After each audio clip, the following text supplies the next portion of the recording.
ত্রয়োদশ জাতীয় সংসদ নির্বাচনে নিরঙ্কুশ বিজয়ে আনন্দ মিছিল না করে দেশের মসজিদে মসজিদে দোয়া ও শুকরিয়া মোনাজাত করেছে বিএনপি। এ সময় সাবেক প্রধানমন্ত্রী বেগম খালেদা জিয়ার বিদেহী আত্মার মাগফিরাত ও দেশবাসীর প্রতি শুভ কামনা জানিয়েছে দলটি। ন্যায়ের ভিত্তিতে দুর্নীতিমুক্ত সমাজ গড়বে আগামী সরকার। জুমার নামাজ শেষে এমনটাই প্রত্যাশা করেন মুসল্লিরা।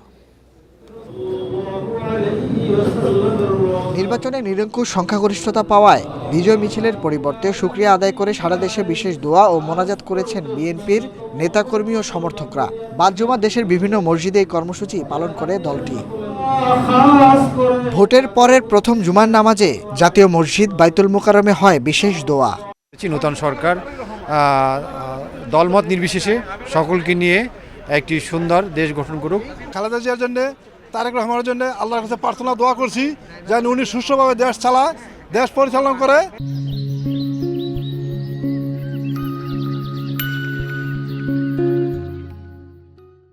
সবাই একটাই প্রত্যাশা করে, আমি মনে করি যে দেশটা যেন ভালোভাবে চলে, সবার ন্যায় অধিকার যেন প্রতিষ্ঠিত হয়, এটাই মনে করি আমি। এদিকে ঢাকার বাইরে দেশের বিভিন্ন স্থানে ছিল দোয়ার আয়োজন। বগুড়া শহরের বাইতুর রহমান সেন্ট্রাল মসজিদে জুমার নামাজের পর জেলা শাখার উদ্যোগে দোয়া মাহফিল অনুষ্ঠিত হয়। রাজশাহী শাহ মখদুম দরগা শরীফে দোয়া মাহফিল অনুষ্ঠিত হয়েছে।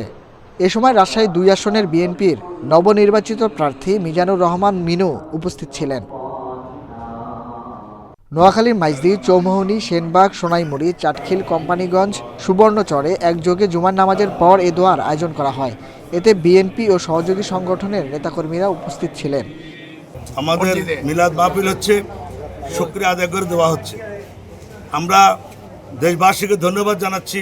সন্ত্রাসমুক্ত, চাঁদাবাজমুক্ত বাংলাদেশ গড়ার জন্য তারেক রহমানের নির্দেশিত পথ আমরা বেছে নিয়েছে। মানুষ সেই বিশ্বাসে এই বিএনপিকে ভোট দিয়ে নির্বাচিত করেছে।